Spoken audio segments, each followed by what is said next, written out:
Hunger is not a pain. It is a voice. It whispers to you when you wake. It screams at you when you sleep. For Kaelen, the best hunter of the river tribe, the voice had become a roar.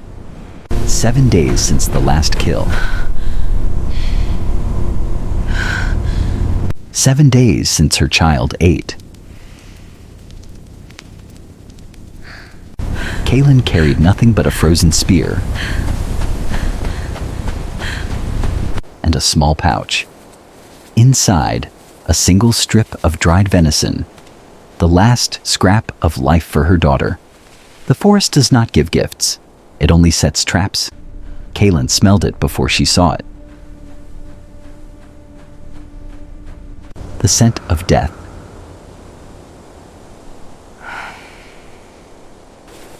The scent of a predator that had laid down to die. There, beneath the roots of a fallen cedar, lay the ghost.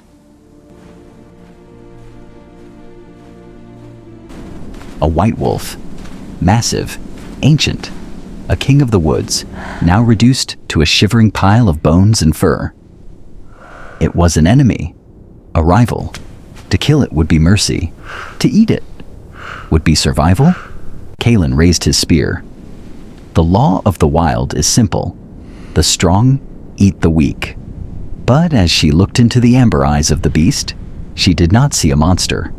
She saw a father who had failed. She saw the same hunger that gnawed at her own belly. Kaelen made a choice that defied logic. It was madness. She gave the beast the food meant for her child. She gave away her own life. The wolf sniffed the offering. It ate, not with greed, but with a slow, desperate gratitude.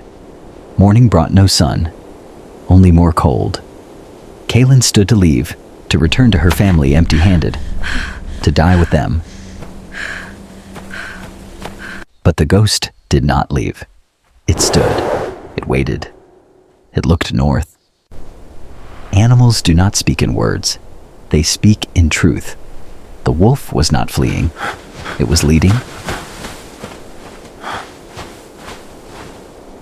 Kaelen gripped her spear.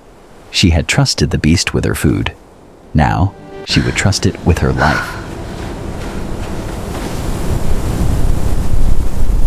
They climbed until the air grew thin, until Kaelen's legs were stone. And then, the world opened.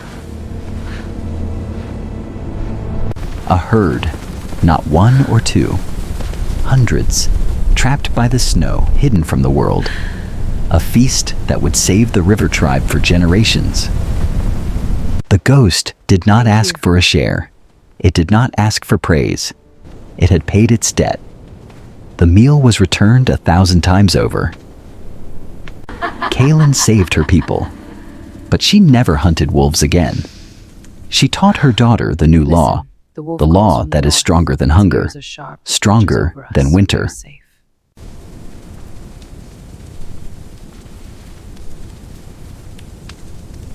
Hunger makes men humble, but a full belly makes them arrogant. Kaelen had saved the river tribe. But there were those who did not see a miracle. They saw a competition.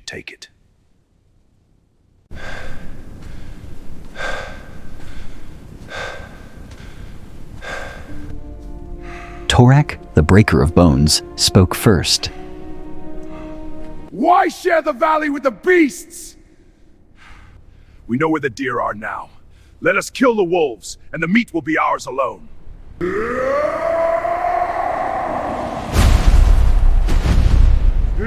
They did not understand.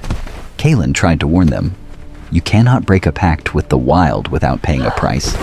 But greed is deaf. They marched toward the ridge, intent on slaughtering the pack that had saved them.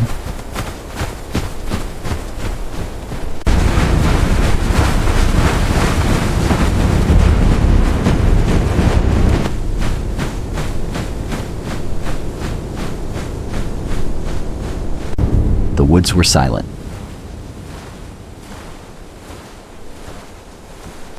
White Ghost was not foolish. He knew the scent of betrayal. The wolves were gone, but something else had taken their place in the valley. A cave bear, the eater of men, driven mad by the early thaw. The hunters were not the predators here. They were the prey.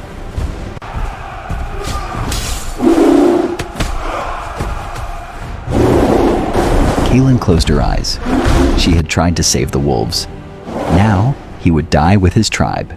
But the wind changed direction. They came, not for Torak, not for the hunters who wanted to kill them. They came for the one man who had shared his bread. The monster fell.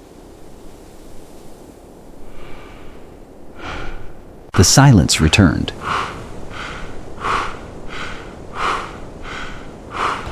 The hunters who survived looked at the wolves with shame, but Kaelen did not look at them. He ran to the tree line. Faster! That night, a line was crossed that had never been crossed since the dawn of time. Kaelen did not leave the beast in the cold. She brought him to the fire. The wolf did not leave when the wound healed. He stayed. He slept at Kaelen's feet. He guarded the child.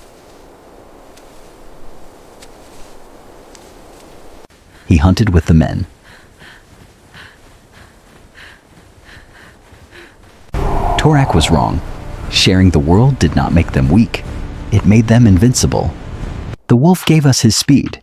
We gave him our fire, and together, we conquered the dark. The fire eventually fades, but the story remains. We upload new tales from the dawn of time every week. Subscribe to ensure these stories are never forgotten. I read every comment. Let me know below.